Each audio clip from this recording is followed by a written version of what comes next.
Hello, everyone. Welcome to Midweek. This week, we once again have a great guest, and we're going to tell you some things that you're never going to want to miss. We're going to announce some things in the future. We're going to remind you of important dates, and we are going to give you some opportunities to participate in changing lives forever. Now, where else can you get that other than Midweek? Hi, Pastor Jeff. Hi. Good to see you. Thanks for having me. So one of the areas in our church, kind of an area that you think about all the time, we all think about, is the area of what we call discipleship. And I want you to define for all of us, because that's one of those words that gets used a ton of different people. When somebody says, have you ever been discipled? I don't know. What is it? If you were to give somebody a good definition of discipleship, what would it be? I think the easiest, most general way to describe this term would be helping a person move from spiritual infancy to spiritual maturity. And I get that because when Jesus told Nicodemus that he needed to be born again, we use that concept. When a person begins a relationship with Christ and they become a new believer, they're like a little baby. And any little baby needs parents to help nurture and grow that child so that they would mature physically. Yeah. And in the church, when a person becomes a spiritual infant or baby, they need the church to come alongside and help them grow into spiritual maturity. So that's how I would describe it. So that fits perfectly with what Paul even talks about in Ephesians 4 about, again, bringing them to full maturity. So there's all kinds of things that can happen. A person's individual reading time at home and reading in the Bible, of course that helps. That's huge. We intentionally, structurally have kind of three areas that you oversee. And if a person says, I want to be discipled, you say, absolutely. What are the three areas that you keep on your radar all the time? A little different in COVID season, but we're going to be on, kind of launching some things in the future. What are the three areas that you are always looking at in our structure of church for discipleship? Okay, good question. When you look at discipleship, the easy, most reasonable thing to do is to look at the master discipler, right? Jesus had disciples, and he had 12 disciples. He had an inner group of 3, Peter, James, and John. And then out of the 3, he had one special relationship with John. 12, 3, 1. We at First Baptist have a similar model because we believe the smaller the group, the greater opportunity for impact. You can be more intimate the smaller the group. Right. So we have our community groups that meet. Those are larger groups. Some are as large as maybe 50 or 60. Those are larger groups, and they would be akin to the 12.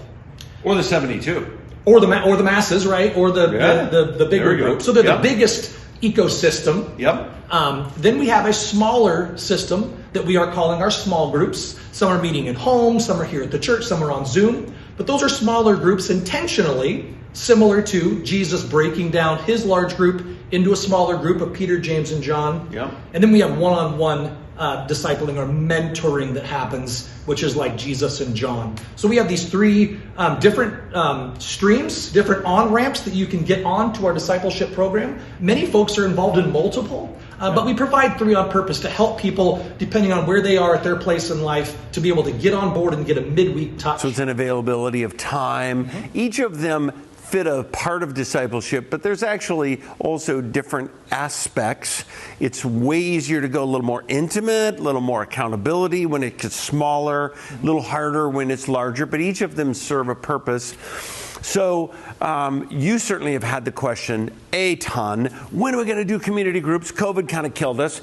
So we've been talking about that. They're coming. Some of them are actually still meeting in a variety of different places. They moved times. But cast us, not with specificity, because we're still working that out, but cast us a little vision. In the next 2 to 3 months, are community groups coming back in the sweet spot of our church? Yes, they are. They are. Yes, they are. Okay. We are really excited. We want to walk, circumspectly. We want to be wise. We want to make sure that we have everything in order. So maybe it feels like it's a slow process, but it's an intentional process to make sure all of our systems are in place so that we don't import this system and cause a logjam somewhere. So but they are coming back. Our people they did what we asked them to do, which was establish community. And then when that went away, they've been clamoring to get it back, and we want to put it back in, but we want to do it in the right sequencing and at the right time. And so it is coming back. So we're going to have all three. Community groups, some of them are larger. We're going to have small groups, a lot of them in the homes and everything else. Carrie and I, we're in one, and it's really special, and we're studying this series now by Andy Stanley on Follow. That's awesome. Oh, man, that's like rocket. That was awesome. Yeah. The one by Keller on the city church, oh, man, that was great. So we have some, you have the whole curriculum laid out for the rest of the year, don't you? We do. But we're not going to tell you. No. Not today. Going to unroll that at just the right time. Oh, man, you got to wait. People get the chills. It's like anticipating your dinner tonight. Yeah, almost. Hope you didn't watch this at 10 o'clock in the evening. So that's the future, and discipleship is core to our church. Back in January, we did a 2-part series, Build an Altar, Build a Dream. We have really done well with Build an Altar, and it's been a part of our worship services, and it's been so incredible. Every week we see somebody. The ones probably that moved me the most is right in the middle of the worship service, and I mean, one of the services, I think there was like 50 people that walked up there in the middle of the service and was just depositing. There was one family, I won't disclose who, they've had a really hard year and some medical issues and different things, and I see Dad going up there putting that in there, and I'm just thinking, man, what a walk of faith. But part of that was build a dream. So when you hear that phrase, build a dream, what comes to your mind? Certainly it's not the present. Dreams about the future, right? Yeah. Build a dream. What are the elements, or what are the pieces of the puzzle of building a dream? I think for me, one of the biggest elements is there's something that's aspirational about any dream. Rarely does someone make a dream that I'd like to be lazier this year, or I would like to have less friends this year. I mean, people don't do that. People typically aspire to Top something. 10 things people don't want. Right. I'd like to be meaner this year. I mean, people don't do that. Right. So it's in the future, things they aspire to. Yeah.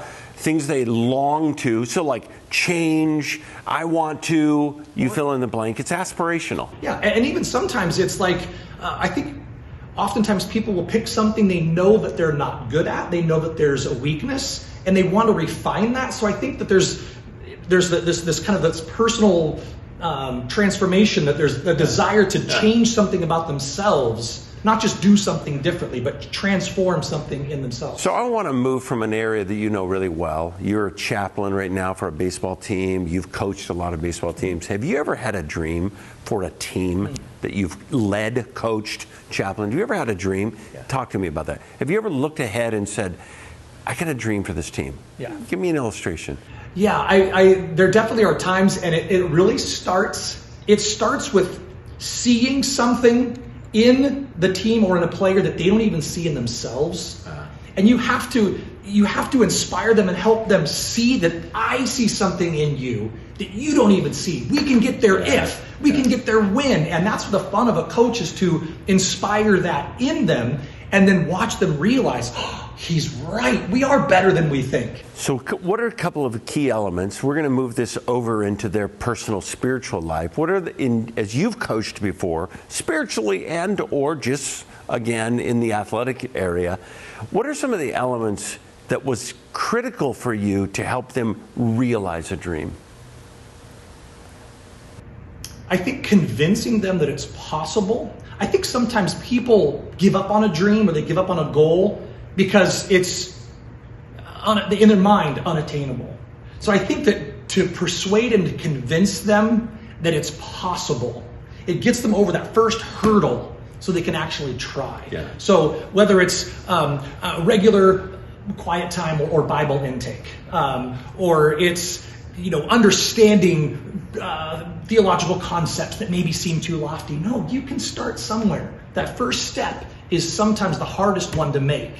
So, an aspirational goal, steps to get there, execution, acting upon it. Yeah, and you mentioned last week in your sermon, you mentioned Barnabas. Yeah. And One of my Barnabas favorites. is, When I was in high school, I had a basketball coach, and he used to give out the Barnabas Award every year. And it was kind of something we all wanted to get. That was the encourager. And when we were running lines, he would always stand on the baseline, and he would yell, Barnabas! When we were tired and sweaty, he would yell Barnabas, like, keep going.